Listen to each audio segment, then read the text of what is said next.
송영무 국방부 장관과 제임스 매티스 미국 국방장관이 만났습니다. 북한의 핵 미사일 위협에 대비한 미사일 지침 등 안보 현안을 점검했는데 송영무 국방장관의 회담 결과 내용 간단하게 먼저 브리핑 들어보시죠. 오늘 오전에 매티스 장관님을 볼 때 북한이 비핵화의 길을 택하도록 외교적, 경제적 모든 수단을 우선적으로 고려해야 돼. 어떠한 대북 조치를 강구하든 사전에 서로 대통령님은 대통령께, 장관은 장관께 긴밀히 협의에 결정해 나갈 것을 확인을 했습니다. 북한은 핵하고 미사일로 우리를 위협하는데 한국의 대한민국은 좀 강화시켜야 되겠다. 한도 무게는 토종에 맞는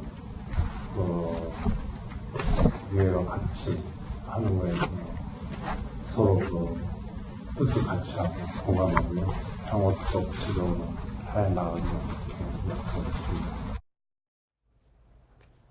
자, 오늘 회담에서는요, 또 한반도 전술핵 배치와 핵 잠수함 배치 문제도 거론이 됐습니다. 국회 국방위 전체 회의에서 이와 관련된 내용도 오늘 확인됐는데요. 그 내용도 들어보시겠습니다. 국방부 장관께서 미국에서 미국 쪽하고 회의를 하고 계시는데 거기에 우리의 탄도미사일의 탄도 중량 사거리 이와 같은 거에 관한 기존의 합의 내용을 변경하는 협의, 또 원자력 추진 잠수함, 또 전술핵 재배치, 미국 전략 자산의 상시 배치 이와 같은 문제도 논의가 되고 있는 겁니까? 그런 것들이 거론된 것으로 알고 있습니다. 그러면은 우리 쪽에서 요구해서 거론되는 건가요, 그게 다? 그런 논의들이 있다는 정도를 한미 국방장관께서 서로 그냥 언급한 정도라고 저는 알고 있습니다. 심도 깊은 토론은 없었던 것으로 알고 있습니다. 심정수 차장. 네.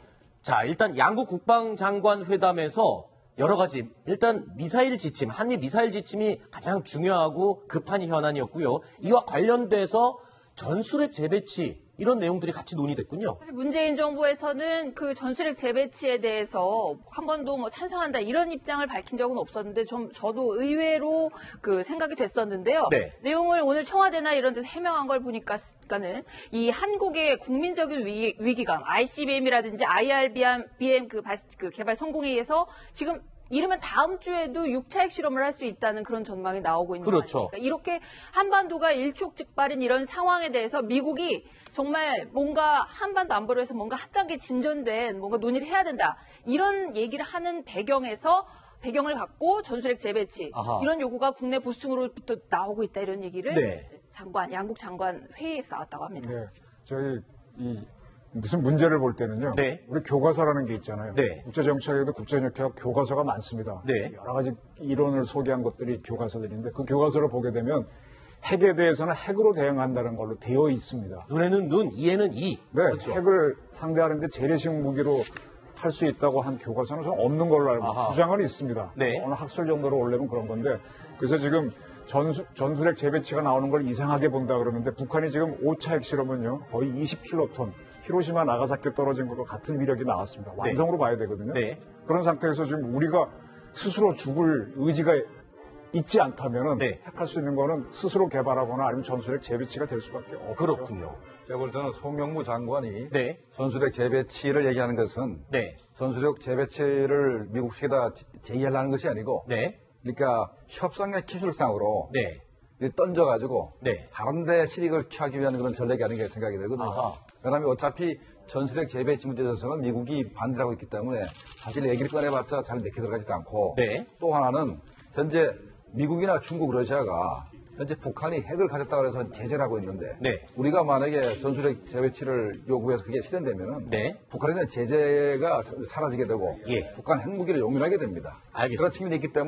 그런 측면이 있기 때문에 현재 문재인 정부에서는 현 단계에서는 전술핵 재배치는 일단은 반대하고 있는 걸로 봐야 되겠습니다. 네. 저는 이 말씀을 드리고 싶어요. 지금 그 말씀이 다 옳은데 이 국제 정치는 생물이거든요. 네. 제가 항상 말씀드릴 때 think the unthinkable. 그렇죠. 상상할 수도 없는 걸 상상해서 대처하지 않습니까? 자, 지금 중국하고 러시아가 안 움직여요. 네.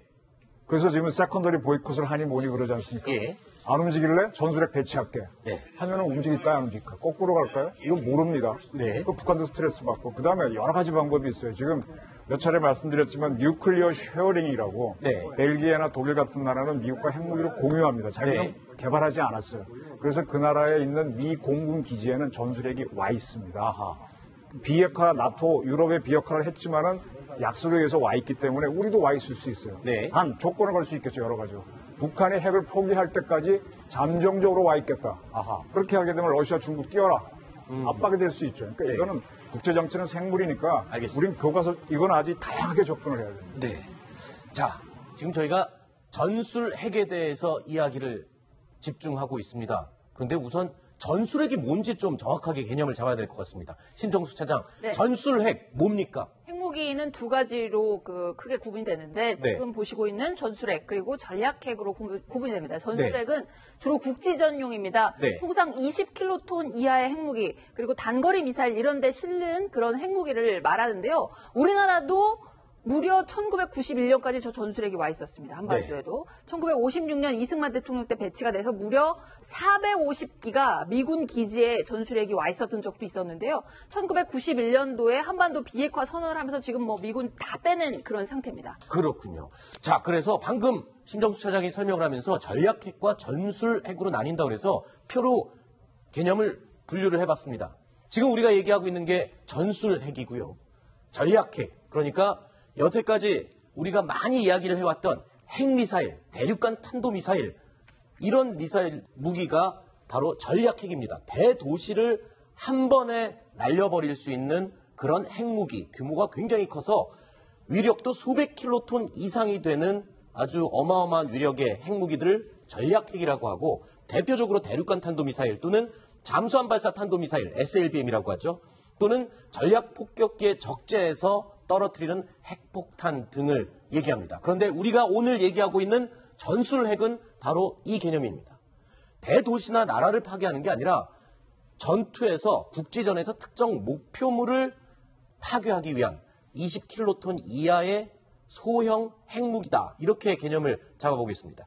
야포나 단거리 미사일에 싣는 탄두가 될 수가 있고, 핵배낭, 핵기뢰, 핵지뢰, 뭐 이런 용어로 활용이 됩니다. 제가 설명한 이 개념이 맞습니까? 이정훈 네, 맞습니다. 근데 네네. 뭐 굉장히 어렵게 설명하시는데 쉽게 설명할 수 있어요. 예. 수소폭탄은 전략 핵, 네. 원자폭탄은 전술핵 하면 제일 쉽습니다. 아, 그렇군요. 지금 전략핵에서 수백 킬로톤 이상이라 그러는데 네. 사실은 수천 킬로톤 이상이 돼서 그때는 메가톤급이라 그러죠. 네. 우리 뭐 아이들 먹는 아이스크림에도 메가톤 바가 있는데 네. 센 게 메가거든요. 네, 그거는 특정 상표여서, 예.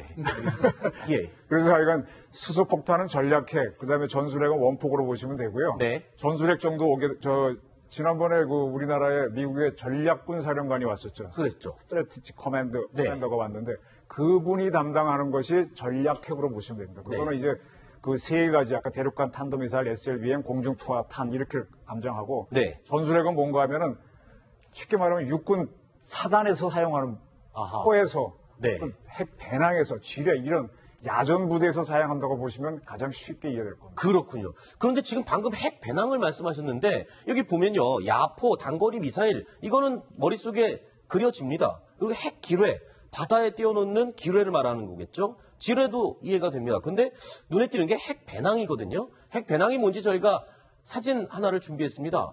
그러니까 등에 메고 다닐 수 있게 이렇게 배낭에 넣고 다니는 핵 무기다 이렇게 생각이 되는데 이거 뭡니까? 이거 어떻게 쓰는 겁니까? 이거는? 그거를 설명을 드릴까요? 저 네. 무기가 이제 한참 나왔던 게 1950년대, 60년대 겁니다. 네. 그때는 이제 미국의 육해공군이 다 나도 핵무기를 운영하겠다고 네. 서로 싸웠습니다. 근데 육군은 보병이 많잖아요. 네. 보병들이 싸우는데 무슨 핵무기를 써요. 공군도 원폭을 투하하면 도망가기 위해서 낙하산으로 터뜨리고 천천히 떨어지는 그렇죠. 미사일이 제대로 없었던 시절 네. 얘기입니다. 근데 핵배낭 지고 가서 이거 내려놓고 뛰면 얼마나 뛰겠어요. 그렇죠. 그죠? 예. 근데 어쨌든 육군이 저걸 하겠다고 해서 떠들어서 핵전쟁을 할 수 있는 미 육군 사단을 만드는데 네. 그게 팬토믹 디비전, 오각형 사단이라는 개념이 미 육군서 만듭니다. 네. 팬토믹, 좀 어려운 얘기인데 무슨 얘기인가 하면 어느 한 부대가 적진에 쳐들어갈 때 자기 방어를 해야 되죠. 네. 방어할 때 가장 좋은 게 원형진을 짜는 거거든요. 네. 원형진을 짜려면은 원형에 가까운 4개 부대를 만들면 직사각형이 되니까 5개 부대로 만든다. 그래서 오각형 부대입니다. 네. 그래서 그런 부대가 들어가서 핵배낭을 놓고 오기 위해서 30km까지 지면은요, 자기 총 들고 저거 들고 가는 친구 애먹어요. 근데 아니, 어쨌든 근데 그런 설명- 개념으로 펜토맥 사단에서 한때 했던 무기입니다. 조금 그 실성은 얘기를 듣고 보니까 핵무기를 짊어지고 가서 오병이. 내려놓고 터트리고 온다.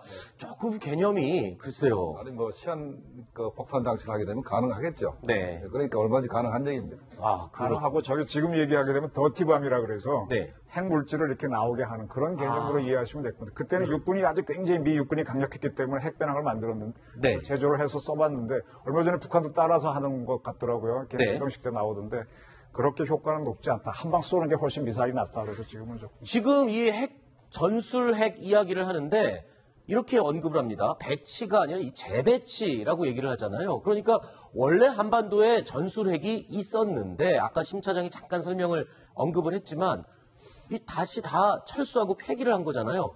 왜 없앤 겁니까? 그 당시에. 1991년도에 네. 한반도 비핵화 공동선언이 있었지 않습니까? 예. 그때 우리나라에 있던 400여 개의 그 전술핵이 철수가 됐고 아하. 한 90년대 중반경에서 미국에서는 공식적으로 네. 이 전술핵은 다 폐기했다라고 예. 주장을 합니다만은 아하. 그거 누가 알겠습니까? 아직 그냥 갖고 있을 수도 있겠죠. 네, 알 수가 없죠. 아니 잘 생각해보세요. 지금 거대한 핵무기를 쓰게 되면은요. 네. 나도 욕을 먹고 나도 죽을 수 있잖아요. 네. 그 미국이 옛날에 모든 핵 추진 잠수함에 핵무기를 다 달고 다녔어요. 네. 근데 이게 작은 전쟁에 쓸 수가 없으니까 그걸 네. 재래식으로 다 바꾼 게 토마호크거든요. 따라서 지금 전략핵을 실컷 만들어 놔보니까 쓸 일이 없는 거예요. 그래서 소형화해서 만들어서 전술핵을 했는데 이거를 지금 미국이 북한이 핵 실험을 자꾸 하니까 그걸 쓰겠다는 의지를 보여주기 위해서 미니티맨 3도 한번 발사해보고 하는 거거든요.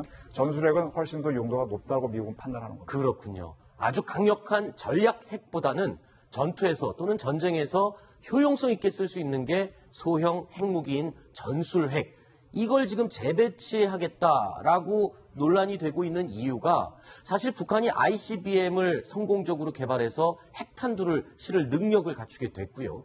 또 최근 들어와서 이 북한을 압박할 카드가 점점 없어진다. 이러다 보니까 이 전술핵 얘기가 나올 수밖에 없는 거잖아요. 그렇죠?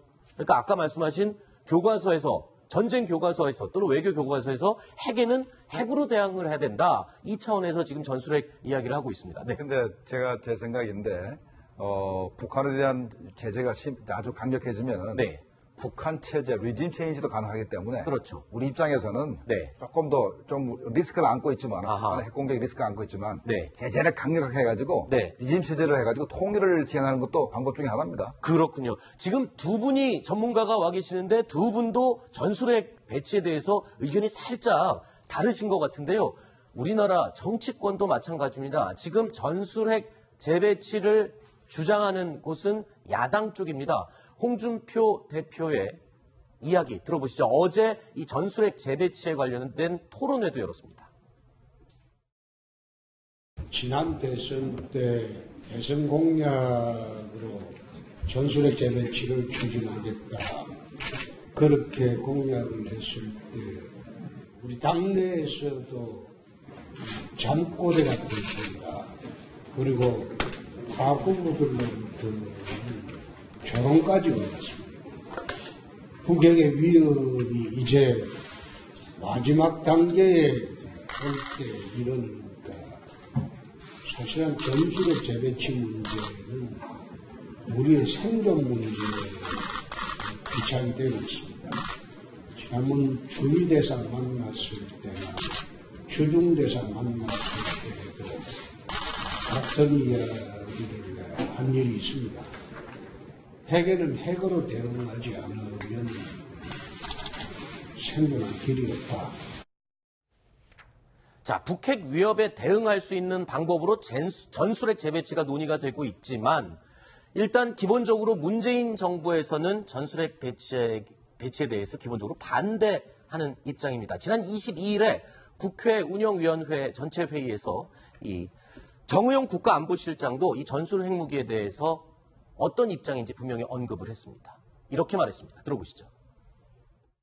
현 정부에서는 전술핵 배치 문제는 전혀 검토하고 있지 않습니다. 전술핵을 도입하는 문제는 우리가 한반도 비핵화를 추진하는데 우리의 명분을 상실하게 된다고 생각을 하고 있고, 좀 확장 억제를 통해서 핵 도발 시에 충분한 그 억제력을 갖추고 있다고 보고 있습니다.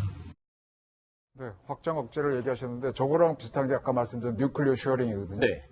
좀 더 우리가 강하게 가야 미국이 끌려오고 북한이 주춤하죠. 우리는 계속 저렇게 가면은 명분은 좋습니다. 명분은 좋은데 그럼 북한은 마구 좀 설치게 되죠. 그다음에 중국과 러시아가 안 움직이니까 한번 국가 전략 차원에서 우리 전술핵 배치하는 우리 핵무기 개발하겠다고 한번 치고 나가 보면 뭐 시끄러워질 거 아닙니까? 그러면 미국은 뭐 어떻게 하고 중국, 러시아는 북한의 원유 끊어라 이렇게 바터를 해야 할 줄 알아야죠. 그게 그렇군요. 협상인데 한번 해봤으면 좋겠습니다. 네. 야당에서는 얼마든지 전술핵 재배치를 주장할 수가 있고 네. 또 나아가서 핵무장하자 소리도 할 수 있고 네. 얼마든지 할 수가 있습니다. 그래야 정부가 미국과 협상하는 데 도움되기 때문에 네. 계속 주장할 필요가 있습니다. 아, 그렇군요.